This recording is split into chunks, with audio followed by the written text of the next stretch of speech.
بسم اللہ الرحمن الرحیم۔ السلام علیکم ورحمۃ اللہ وبرکاتہ۔ غیبت کتنا سخت گناہ ہے، اس کے بارے میں اللہ تعالیٰ نے قرآن مجید میں فرمایا ہے۔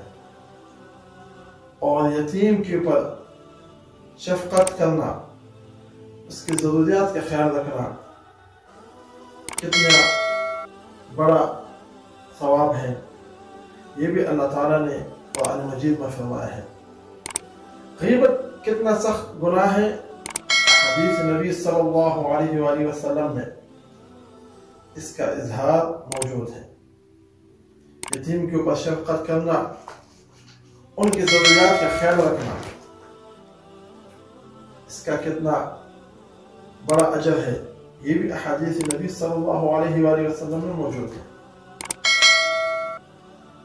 ہم آج آپ کو ایک عجیب سا قصہ سنا رہے ہیں، لیکن اس سے پہلے اگر ہمارے چینل کو آپ نے سبسکرائب نہیں کیا تو آپ سے درخواست ہے کہ ہمارے چینل کو سبسکرائب کریں اور گھنٹی کے نشان پر دبائیں تاکہ ہر نئی آنے والی ویڈیو آپ کو مل سکے۔ ایک بزرگ فرماتے ہیں کہ ایک دفعہ میں نے شیطان کو دیکھا جس نے 2 بوتل اٹھائی ہوئی تھی۔ میں نے شیطان سے پوچھا کہ اے بدماش، ان 2 بوتلوں میں کیا ہے اور تم نے ان 2 بوتلوں میں کیا اٹھا کے رکھا ہے؟ شیطان منحوس نے کہا کہ ایک بوتل میں شہد ہے اور دوسرے بوتل میں راکھ۔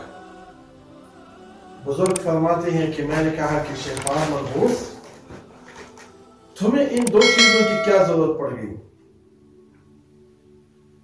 وہ شیطان منحوس کہنے لگا کہ جب کوئی غیبت کرتا ہے تو میں اس کی زبان، اس کے ہونٹوں پہ شہد لگا دیتا ہوں، جس کی وجہ سے اس کو غیبت کرنے میں اور بھی مزہ آنے لگتا ہے اور وہ مجھے اچھا لگتا ہے۔ بزرگ نے کہا اچھا، یہ راکھ سے تم کیا کرتے ہو؟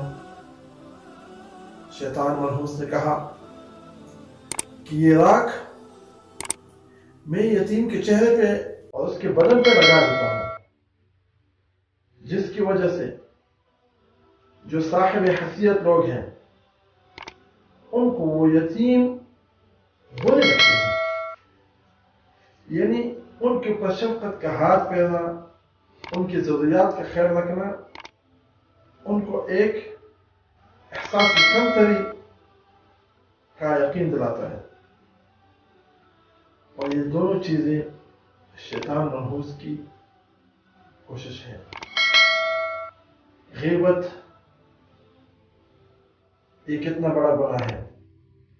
اللہ تعالیٰ نے قرآن مجید میں فرمایا کہ جو انسان دوسرے انسان کی غیبت کرتا ہے وہ ایسا ہے جیسے اپنے مرے ہوئے بھائی کا گوشت کھاتا ہے۔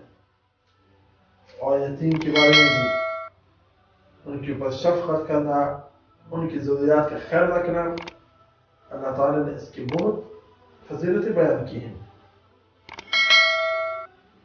بحیثیت مسلمان ہم سب کو چاہیے کہ غیبت سے بچیں اور یتیم اور بیسہارا لوگوں کی مدد کریں۔ اللہ تعالیٰ سے دعا ہے کہ وہ ہمیں غیبت سے بچائے اور یتیم اور بیسہارا لوگوں کی مدد کرنے کی توفیق دے۔ آمین ثم آمین یا رب العالمین۔